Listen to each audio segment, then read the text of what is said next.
यह चेतना रेडियो है।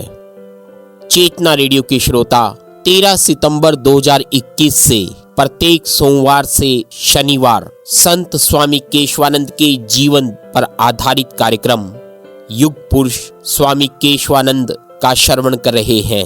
चेतना रेडियो के द्वारा इस कार्यक्रम का निर्माण संत स्वामी केशवानंद पर विभिन्न विद्वानों द्वारा लिखी गई पुस्तकों से प्राप्त जानकारियों के आधार पर किया जा रहा है। इसके साथ साथ इस कार्यक्रम के निर्माण में उन सभी अनछुए पहलुओं को भी तलाशा जा रहा है जिनका उल्लेख उनके जीवन पर आधारित पुस्तकों में नहीं है। ऐसे प्रसंगों के स्रोत संत स्वामी केशवानंद के जीवन को नजदीक से जानने वाले व्यक्तियों की स्मृतियां हैं। कुछ ऐसे ऐतिहासिक प्रमाण हैं जो उन प्रसंगों और उनकी यात्राओं को प्रमाणित करते हैं। इसीलिए इस कार्यक्रम की नवीन कड़ियों के निर्माण में विलंब भी कारित हो रहा है, जिसके कारण इस श्रृंखला की अंतिम कड़ी को कई बार पुनः प्रसारण के रूप में सुनना पड़ता है। लेकिन चेतना रेडियो का यह प्रयास है कि इस कार्यक्रम को विशेष प्रामाणिकता एवं अनछुए तथ्यों के साथ आप तक लेकर आया जावे। इस कार्यक्रम में उन श्रोताओं की भी सक्रिय भागीदारी रहेगी जिन्होंने संत स्वामी केशवानंद के जीवन को बहुत नजदीक से देखा है। उन श्रोताओं की भी महत्वपूर्ण भागीदारी रहेगी जिनके पास संत स्वामी केशवानंद के हस्तलिखित पत्र हैं। चेतना रेडियो ऐसे समस्त श्रोताओं का इस कार्यक्रम निर्माण में स्वागत करता है। यह कार्यक्रम उस युग पुरुष के संबंध में है जिसने मरुभूमि की तस्वीर को बदला, हमारे क्षेत्र के व्यक्ति के जीवन को बदला, समाज को नया आयाम दिया।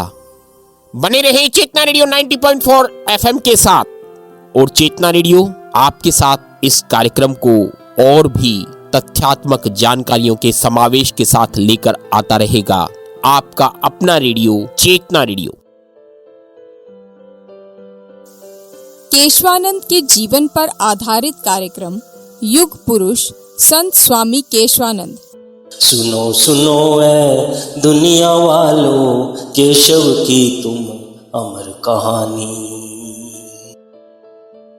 प्रकृति का नियम है, हर सजीव अपनी पसंद और अपनी चाह के अनुसार अपने रास्ते को चुनता है। बिरमा की दिलचस्पी केवल मात्र शिक्षा ग्रहण करने तथा शिक्षा के प्रचार एवं प्रसार में है, जिससे कि समाज को जागृत कर सामाजिक कुरीतियों को समाप्त किया जा सके। इसीलिए बिरमा कुंभ मेले के उन ऐतिहासिक शहरों में से गुजरता है जिससे वह वहां की शैक्षणिक गतिविधियों से परिचित हो सके, विद्वानों से संगत कर सके। कुंभ मेले के लिए निकला हुआ बिरमा खुर्जा के बाद अलीगढ़ में पड़ाव डालता है। कोइल या कौल अर्थात आज के अलीगढ़ का सफर सदियों पुराना है। दिल्ली के दक्षिण पूर्व में स्थित यह शहर अनेकों ऐतिहासिक गतिविधियों का साक्षी रहा है, अनेकों राजाओं को देखा है, अनेकों युद्ध सहे हैं और इन्हीं से निकली है यहाँ की संस्कृति। महाभारत के समीक्षाकारों के अनुसार अनुमानतः 5000 वर्ष पूर्व कौशल नामक चंद्रवंशी राजा यहाँ राज करता था, जिसकी राजधानी का नाम कौशंबी था। महाभारत के अनुसार जब पांडव हस्तिनापुर से अपनी राजधानी बुलंदशहर लाए, लगभग उसी समय इस राज्य पर दैत्यराज कोल ने चंद्रवंशी राजा कौशल के साम्राज्य पर आक्रमण करके उसे पराजित कर दिया और इस शहर का नाम कोल रख दिया। द्वापर युग के अंतिम समय में भगवान श्री कृष्ण के भाई बलराम दाऊ राम घाट में गंगा स्नान के लिए यहाँ से गुजरे तथा उन्होंने अलीगढ़ से 5 किलोमीटर दूर प्राचीन स्थल श्री खंडेश्वर धाम पर अपना पड़ाव डाला तथा दैत्य वंश शासक कोल का अपने हल से वध कर दिया। जिस स्थान पर रक्त रंजित हल को धोया गया उस स्थान का नाम हल्दुआ हो गया। दाऊ बलराम ने कोल का साम्राज्य पांडवों को दे दिया। अलीगढ़ के बारे में एक पौराणिक कथा यह भी है कि कभी इस क्षेत्र में कोही नामक ऋषि रहते थे, जिनके आश्रम का नाम कोहिला आश्रम था। बाद में यही कोहिला आश्रम कोल हो गया। इसी कोहिला आश्रम तथा मथुरा के मध्य महर्षि विश्वामित्र का आश्रम था।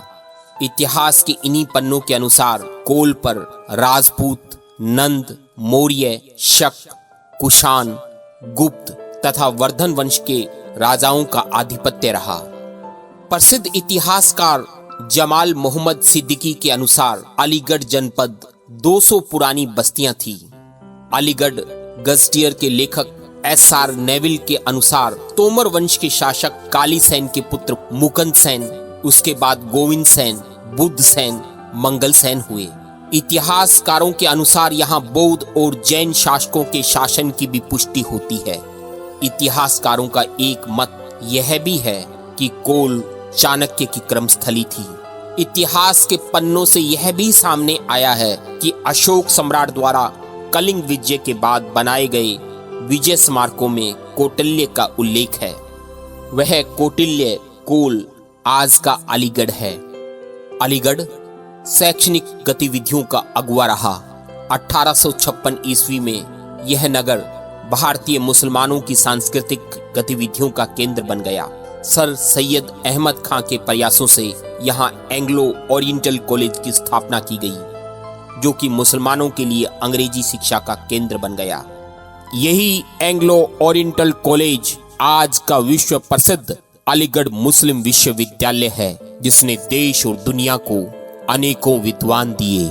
यही वह धरती है जिसने सदियों पूर्व ऐसा शैक्षणिक वातावरण उत्पन्न किया, जिसने देश प्रेम और मुस्लिम समुदाय के उत्थान के लिए मुस्लिम लीग की स्थापना के विचार को बल दिया। यहीं से मुस्लिम लीग की स्थापना हुई। दुर्भाग्य था कि उच्च महत्वाकांक्षाओं और दूषित राजनीति ने उसे अलग स्वरूप दे दिया, लेकिन इसके बावजूद अलीगढ़ मुस्लिम विश्वविद्यालय का शैक्षणिक वातावरण, यहाँ से निकले हुए विद्वान पूरी दुनिया में भारत को एक गरिमामयी पहचान दिलवाए हुए हैं। आज भी यह शैक्षणिक संस्थान देश और समाज के विकास में अपना अहम योगदान दे रहा है। बिरमा ने अलीगढ़ पहुंचकर किलों के शहर अलीगढ़ की पुरातत्व कला को समझा। शहर की विविध सांस्कृतिक और धार्मिक गतिविधियों को देखा। बिरमा के लिए अलीगढ़ में विभिन्न सांस्कृतिक गतिविधियों के संगम के साथ साथ एंग्लो ओरिएंटल कॉलेज प्रमुख आकर्षण का केंद्र था। बिरमा के साथी साधु संतों ने एंग्लो ओरिएंटल कॉलेज में जाने पर आपत्ति की। साथियों ने कहा, मुस्लिम संप्रदाय की जगह है। बिरमा ने बड़ी सरलता के साथ जवाब दिया, अरे भले आदमियों, धर्म तो हमारे बनाए हुए हैं। सर्वशक्तिमान ने हम सबको एक सा बनाया है। क्या फर्क है तुम में और उनमें? क्या तुम्हारे हाथ में था कि तुम हिंदू के घर में जन्म लेते या मुस्लिम के घर में पैदा होते? अरे भले आदमी, यह तो फर्क हमने बनाया है। मानव तो मानव है, हम सब एक जैसे हैं। बिरमा ने अपने साथियों को समझाया। कुछ की समझ में आया और कुछ की समझ में नहीं आया। बिरमा एंग्लो ओरिएंटल कॉलेज में पहुंच गया। वहां उसकी मुलाकात वहां के प्राचार्य मॉरिसन से हुई। लगभग 40 वर्षीय मॉरिसन ट्रिनिटी कॉलेज कैम्ब्रिज में पढ़े थे। अंग्रेजी के प्रोफेसर थे। धर्म जाति के मसलों पर सुलझे हुए मॉरिसन एक अच्छे इंसान थे, जो कि शिक्षा के प्रचार एवं प्रसार के लिए कटिबद्ध थे। उनसे बिरमा के वार्तालाप में हिंदू व मुस्लिम समाज में फैली अशिक्षा व कुरीतियों की चिंता साफ झलक रही थी। उन्होंने बिरमा का यह विश्वास और प्रबल कर दिया कि मानवता के उत्थान का एकमात्र रास्ता शिक्षा का प्रचार और प्रसार है। वही जीवन के अंधकार को दूर भगा सकता है। एक मुस्लिम समाज की शिक्षा के प्रचार एवं प्रसार के संस्थान में मॉरिसन जैसे व्यक्ति के द्वारा सनातन धर्म के अनुसरण में गेहूं वस्त्रधारी साधुओं के साथ प्रेम पूर्वक वार्तालाप तथा आतिथ्य ने बिरमा के साथियों की धर्म के विपरीत ग्रंथियों को पिघला कर रख दिया। मॉरिसन का आतिथ्य बिरमा को अभिभूत कर गया। मॉरिसन के सानिध्य में बिरमा ने अलीगढ़ को देखा और समझा। मॉरिसन बिरमा के व्यक्तित्व से प्रभावित हुए बिना नहीं रह सका।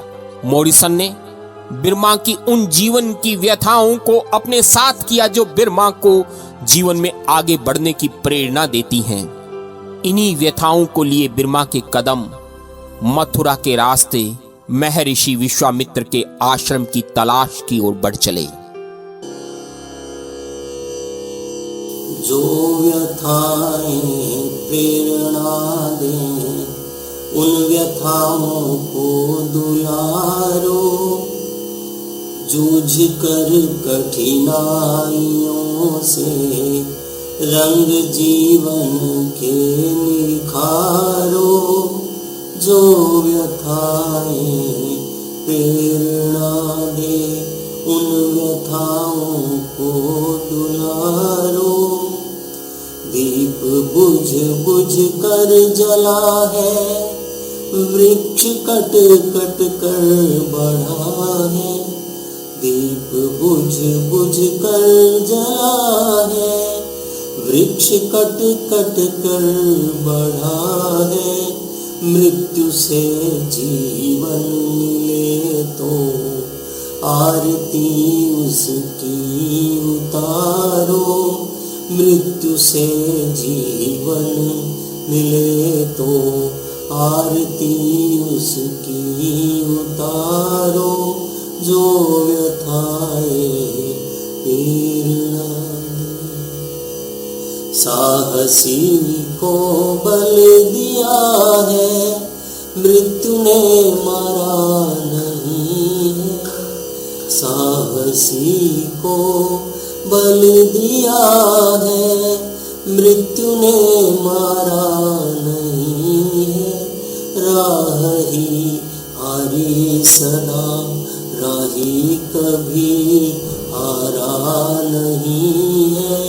राह ही हारी सदा, राही कभी हारा नहीं है। जो व्यथाएं प्रेरणा दें, बिजलियां कब काली घटाओं से रोके से रुकी है। बिजलियां कब काली घटाओं से रोके से रुकी है।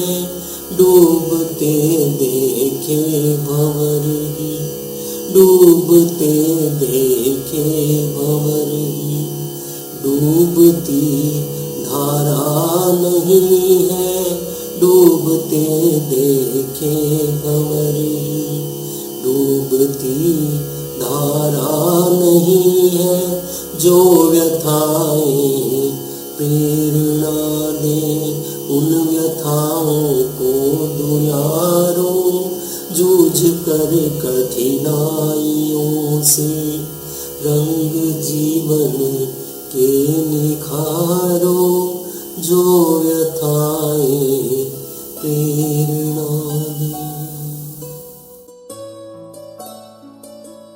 आप सुन रहे थे संत स्वामी केशवानंद के जीवन पर आधारित कार्यक्रम युग पुरुष संत स्वामी केशवानंद।